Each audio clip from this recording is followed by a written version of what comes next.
You're now listening to Durian ASEAN, the voice of discovery and sharing.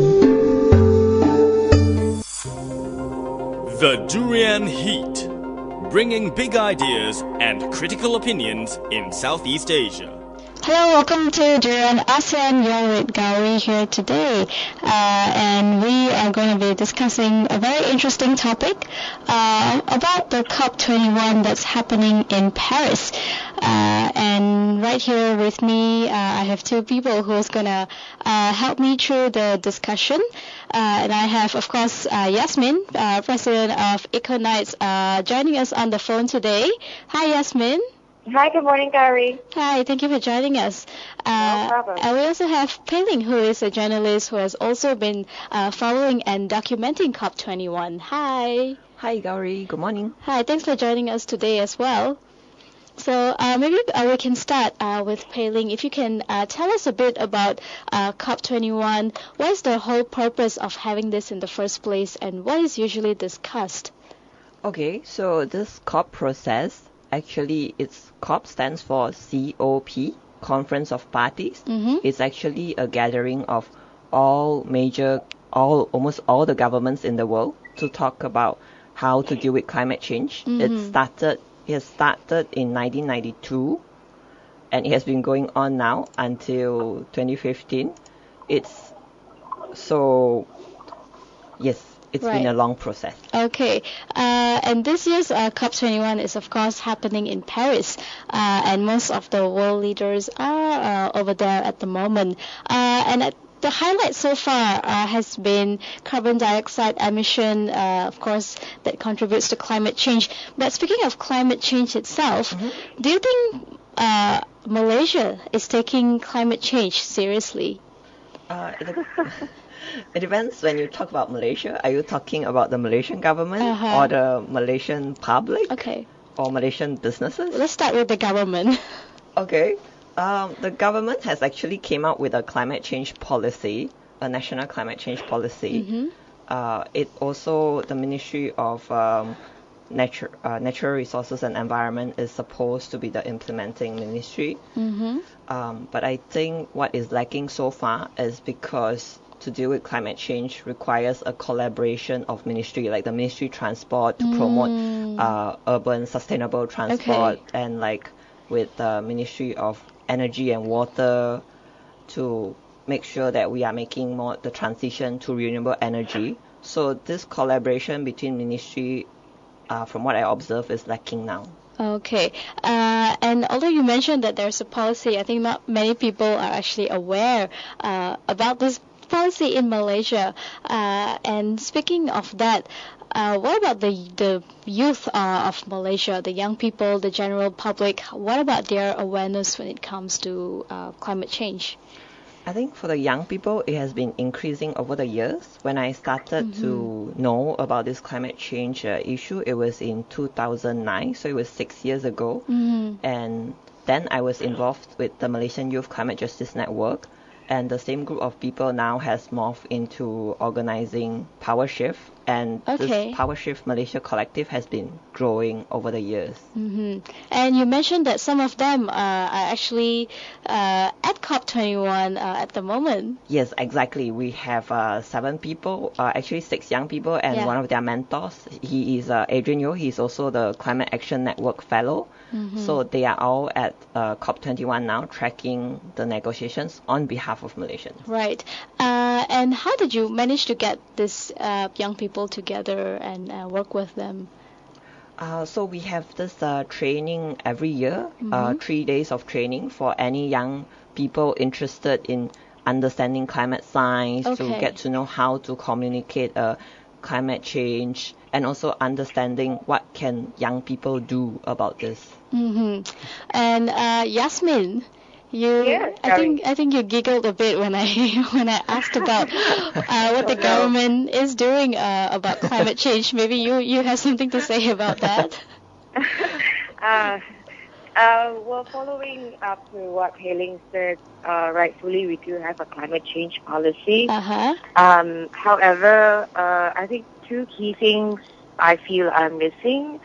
Number one is, what is the communication strategy to actually trickle down awareness, or what kind of actions that need to be taken by all sorts of stakeholders to address climate change?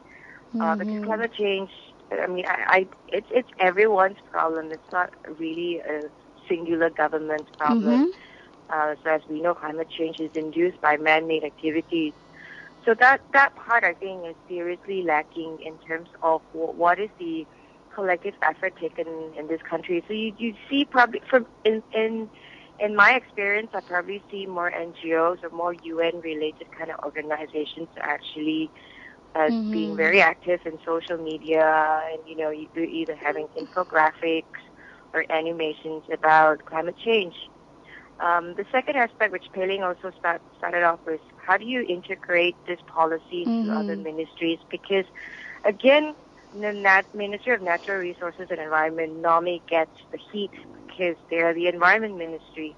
But if you look at climate change, the issues related to it cut across and relate to various ministries, from agriculture to, like Pei-Ling said, transportation, even up to local authorities as well. So we may have a nice and dirty act or policy right at the top. And then there's also, from what I'm observing, a growing bottom-up kind of awareness and actions taken.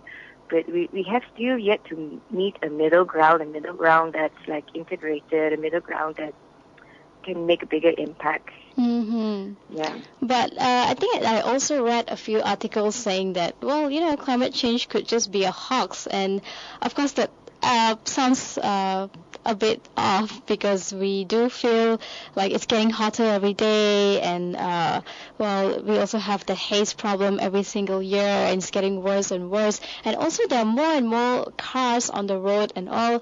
How do you think that this is contributing to climate change, and also the way Malaysians react to it? Me? Yeah, Yasmin. For that, I mean, I think it's really about where you get these kind of information from. For every issue that we put out there, there's always someone that's going to say, hey, that's not true. Similarly to climate change, I think scientists are trying very, very hard to show evidence-based kind of case studies. And in general, the evidence does show that something is not right. And that something that's not right has been further studied and has shown that these are some of the activities which we're currently doing on this planet that may, it's adding on to that contribution. So whether a person is a naysayer about climate change or that person thinks this is natural, the fact of the matter is, whether it's a hoax or it's real, we as human beings are not adapting too well to it. Right. So whether you say natural disasters are natural, and this is the season where it happens all the time, what are governments doing, or what is the planet doing to address areas where are no longer suitable to be habitats? How do you explain, if islands are being consistently wiped out because of sea level water rising, where are these people going to live? What is their adaptation strategy? So whether, like I said, for me, they can say, some people can assume it's a hoax or not, but the key issue is, what are we collectively doing to address these issues that we're facing? So one key thing is, I think will be quite significant, maybe not in the next 2 or 3 years, probably longer term, would be agriculture. And if you look at the global temperature of the planet, it is gradually increasing. It's like, we're all like this, this analogy, if you put two beakers and one is on top of a burning fire, and you put and you put a frog in it, if you put a frog in it initially and start the fire burning slowly, eventually the frog will die, because you just get used to that temperature. Right. And next thing you realize, he's already dead. So I relate that analogy to us. Like, we're really sitting here just waiting and waiting, and from 2 days of haze, we complain, and now we endure 1 month of haze. Right. who knows? Next year we'll do another 2 months of enduring a pace. And how long do we endure? And how long will we tell ourselves this is normal? Right. Mm. And I think you're absolutely right. We're just getting used to it and not really making a big deal out of it. And one day we might just realize that it's too late to do something. Yeah, it's like people who normally complain about the traffic jam, ironically, are the single passenger. They're the ones that are driving alone in the car. That's true, yeah. That is a major problem right now. And I want to ask Pei-Ling, since you work with a number of young people as well, how do you explain climate change in the simplest forms to people? But going back to the question, actually, I just want to add something on sure. the hoax, because there's actually this intergovernmental panel on climate change, which is a gathering of scientists, top scientists, climate scientists from around the world, that comes out with an expert report on what is happening to our climate. So any climate change denier who is not convinced of the science can actually go to look up these reports. And of course, these reports have its own flaws. A lot of the research are based on developed countries, like how climate change would impact developed countries, and not sufficiently researchers from actually developing countries like Philippines and Vietnam. I mean, like the Mindanao Island has been hit with a typhoon almost every year for the past 5 years. Right. That is unusual, and there are increasingly a lot of people just around our region. I think Malaysia has been very fortunate that we have not been hit with typhoons like this. Right. If we have this sort of reality, or maybe if we care, like extend our concern a bit more to our region, we will find that actually climate change, the impact is already upon us, and we need to think more about how, not just Malaysian per se, but as a global community, how we can do more to help our, to cut our emission, because it will eventually impact on other countries, other people who will suffer the impact. And we are all connected in that sense. That's true. Sorry, and back to your question. How do you explain climate change in the simplest terms so people can easily understand what it's all about? I think in the simplest term, actually everything that we do will create an ecological impact, and carbon emission is just one part of it. And now what we need to think is not to say that we don't want any emission at all, but it's how we need to transition, how we can do it more efficiently. So like, for example, Malaysia, we have committed to cutting our emission intensity per GDP. That means, say, for like one output of economic gross domestic product, we want to emit 35% less carbon emission. So that would mean like, okay, people have to use more public transport, drive less car, that is the most obvious. And also, businesses have to adapt, because it's also cost efficient for them to become more energy efficient, more water efficient. So actually, I think in a nutshell, it means like reducing our ecological impact, not in terms of just carbon emission, but just in general, to the minimum. We reuse, we recycle, we only buy what is necessary, we don't waste energy. Yes. Right. Yeah, I think that's in a nutshell. And I think it's almost similar to leaving your carbon footprint wherever you go. Maybe Yasmin, you can tell us a bit more about that. How can people be more aware of the carbon footprint that they leave behind, and how they can reduce it? That's an interesting question, because that's something I'm battling with daily as well. Okay. How do you actually try to communicate to a lay person whatever he or she does has minimally at least some small impact on something? And I don't know. I mean, if people are really interested in this information, everything is really at the tip of your fingertips. Unfortunately, I think there's really just apathy in general, not just Malaysians, but I think globally, people just are not that much they don't care that much. As long as things are within reach, our appetite for consumer products has never gone. I don't think it's reducing, not just yet. And we are currently creating products that have shorter shelf lives. So it's not just what the public know or don't know, it's also what the industry is doing about it, and how the industry is manipulating the situation itself as well. So we, as an NGO and a small NGO, we struggle as well. When we talk about climate change, I think we always lose half the crowd, because it seems such like a detached or far-fetched kind of issue, and everyone goes like, oh, it doesn't affect me, or hey, I got nothing to contribute to it. I only go to the office, work, and I come back. I don't impact climate change. Exactly. And then when you tell them that that car that they're driving, that fuel they just pumped in, and that those miles they travel, and it's still like I get like almost blank faces, you see. So, but yet many entities are doing that, advocating or spreading awareness about it. But I still feel like if we as a nation have committed to change our ways or to improve our ways to address this issue, I mean, the policy is already there. But it still takes a bigger collective effort to actually mobilize societies to make that difference. And to assume that this falls solely the responsibility of everyday Malaysians is also not right. I think industries play a much, much bigger role in this situation, in terms of business processes, manufacturing, and so forth.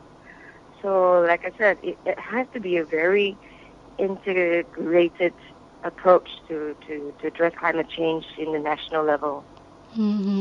I think we'll take a quick break, and when we come back, we'll discuss more about what's going on behind closed doors at the COP21 at the moment. The Durian Heat, bringing big ideas and critical opinions in Southeast Asia. Hello, welcome back to Durian ASEAN. You're with Gowri here today, and we're discussing about climate change and also the COP21, which is taking place in Paris as we speak. And with me, of course, I have Yasmin from Eco Nights, and also Pei Ling, who is a journalist who's been covering COP21, and they're both with us today. And I think for this part, I would like to ask Pei Ling, since you've been pretty much covering this since 2009, that you've been following the conference, how is this conference different from all the ones that was held before? This is definitely different because for the first time, almost all countries have submitted a target, including developing countries, as in how much they intend to cut by 2030. Right, okay. And that's the first time. The first time that they are being so specific, is it? It's a voluntary target, but still it's the first time. They were supposed to come up with all these targets, agree on all these targets 6 years ago in Copenhagen, and they didn't. So I guess it's late, but it's still considered an achievement. Right. And also tomorrow is the last day of the conference. So they must be supposed to be. Yeah, but I mean, they must be rushing things up and trying to come up with as many resolutions as possible. Yes, so the last week it's the negotiators negotiating. Usually it's like ministry, secretary general, representative. But this week the minister comes into it to make the political negotiations. Okay. Yes. And apart from that, I think I also read a few articles that said that a lot of the big countries are the ones who actually emit more carbon dioxide and all, and therefore they should have more responsibility in curbing this problem. Do you agree with that? Yes, it's actually a deeply dividing issue at COP because small island countries like Tuvalu, Singapore, all these small island states that do not contribute much to climate change actually bears the brunt, and like Maldives, a lot of their people will become climate refugees because of sea level rise. So they are really desperate to want to maintain the temperature. But major countries like the US, China, India especially, they want more carbon budget to emit so that they can develop more. Okay. That's the common rhetoric. Okay, that sounds a bit contradicting as well. That says a lot about our leaders too. Yeah, but Yasmin, maybe you can answer this question. I think even if everyone is really committed, right, to stop this carbon emission or to reduce it, the sea level is already rising and it's getting hotter and hotter each day, and there are holes in our atmosphere. How long will it take for things to get back to normal, or even to stabilize the whole situation? I don't know. It's very hard to predict how long it will take. Depends on, I guess, how much we are willing to do today to expedite the necessary actions to rectify this. But then again, it really needs the collective effort of 7 billion people on this planet. Yeah. We obviously, our leaders are all in Paris negotiating on the behalf of the country. Now, the interesting part is what's going to happen once they come back to our own respective countries, and how are they going to mobilize their nation to do this. Secondly, I think there's also a lack of seriousness, maybe, or because it really is about not clamping down. I'm not sure even I have the right word to use. It's really about ensuring that industries are monitored well and are aware of their impacts. So, for instance, like if we have this amazing climate change policy and we have the Prime Minister who has vouched that we need to reduce 40% of our carbon intensity, then our national automotive plan, however, it contradicts it because we need to put 500,000 cars on the road every year to keep the automotive industry afloat. Right. So these are the kinds of things that I am concerned about. One is policy-based, and our policies well-drafted to integrate actions among all ministries and even civil societies and so forth. And number two is like how industries going to commit to making that change. Yeah. And speaking of COP21 itself, which country or which organization is currently at the forefront and are they seem really serious and committed to addressing climate change?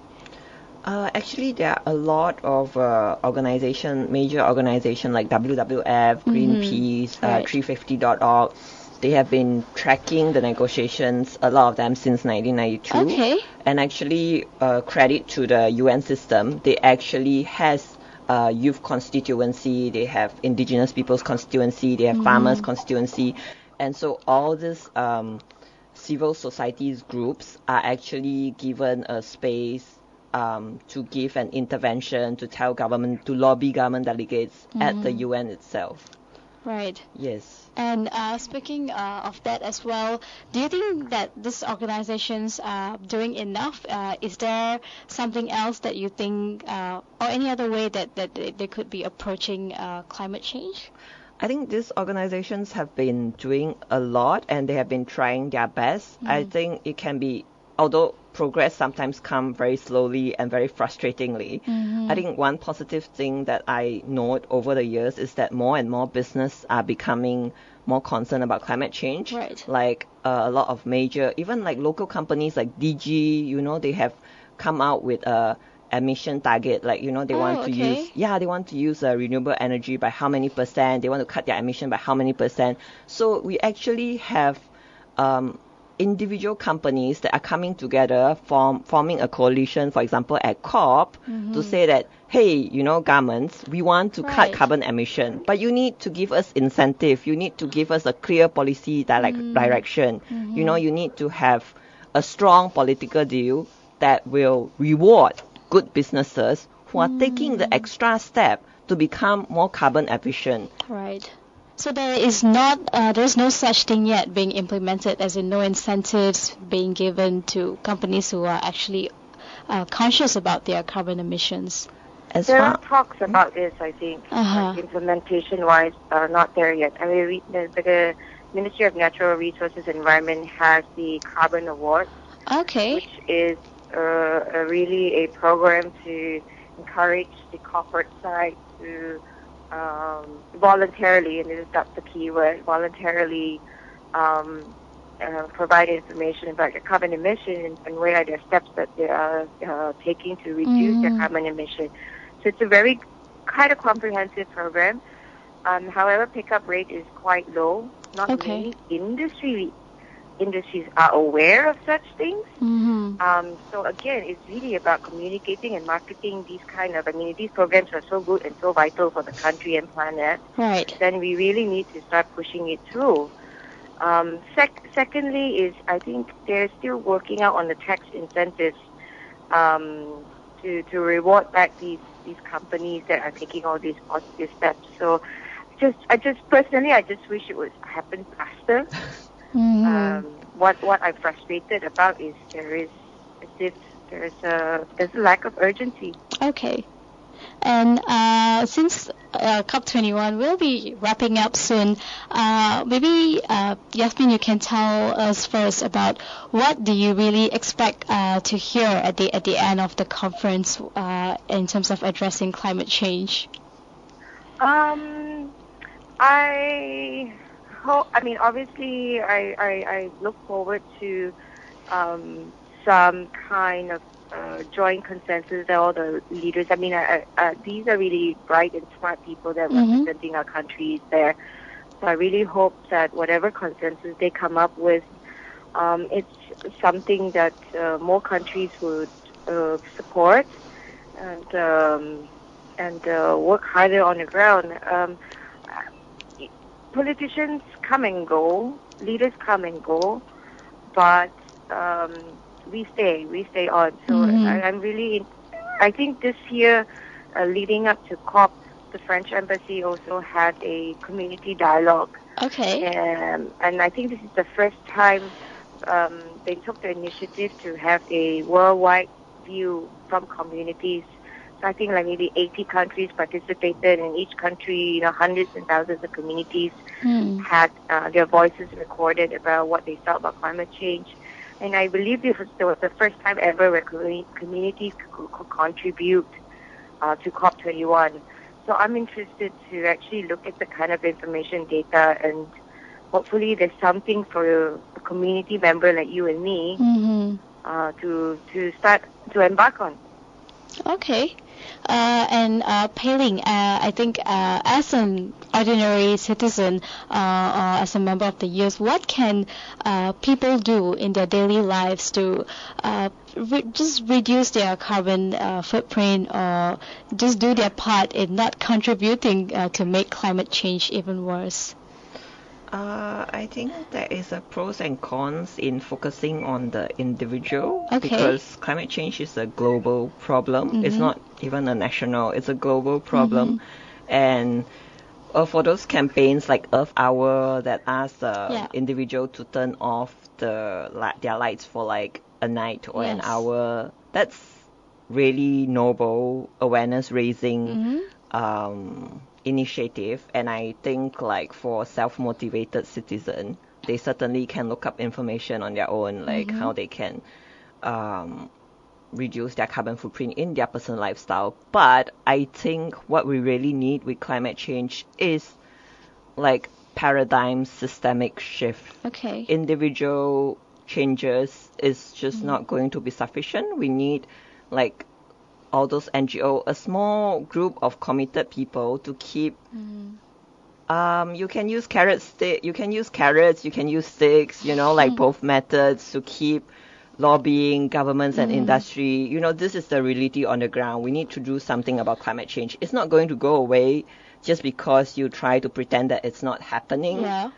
It's the reality that we are living in. You know, we have to deal with the reality. We can't just close our eyes and pretend like, you know, like, oh, we can go on business as usual. Yeah. That's not going to happen. So businesses that wants to stay competitive, and you know, businesses have to stay competitive, so they have to adapt to this new reality. Governments have to, if they want to stay competitive, they have to adapt to this new reality. And I see that you know, like at COP, there's this new coalition coming together. It's the small island states and the US, major countries like the EU, but like China and India is not on board yet, calling for a lower limit of the temperature rise. At Copenhagen, they agree that, okay, we should limit temperature rise to no higher than 2 degrees. 2 degrees is actually a lot, even though we see like, oh, it's actually 2 degrees, but it's an overall. Okay. Yes. So now they are saying, the small island states have been lobbying and say like, no, at 2 degrees we are going to be flooded and our homes will be gone. And so now this new coalition, which has like more than 100 countries, that's more than half of the governments that are gathered at COP, are saying that we need to limit it to 1.5 degrees, which is what NGOs have been calling for since more than 6 years ago. Okay. And now I think it's a good sign that it's finally like on the table, that maybe they can ask China and India to come on board to agree on this 1.5 Celsius new goal. Okay. That will really make this Paris deal more ambitious. And I'm not sure, but it also involves a lot of money and research as well when it comes to addressing these climate change issues. So naturally, you would leave that to the big countries to do it. And what about the smaller countries? So another hot issue in COP is always, actually, you're right, finance. Okay. Yeah, I mean, they call it with a flasher term called finance. So actually, developed countries have actually pledged at 6 years ago to give $100 billion every year starting from 2020 to developing countries, especially least developed countries, to adapt to climate change.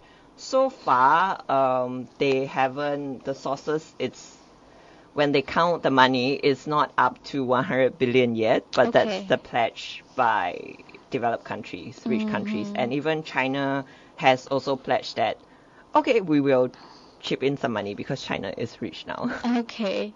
And before we wrap things up, maybe Pei Ling can also tell us a bit about what is your expected or desired outcome from COP21 this time.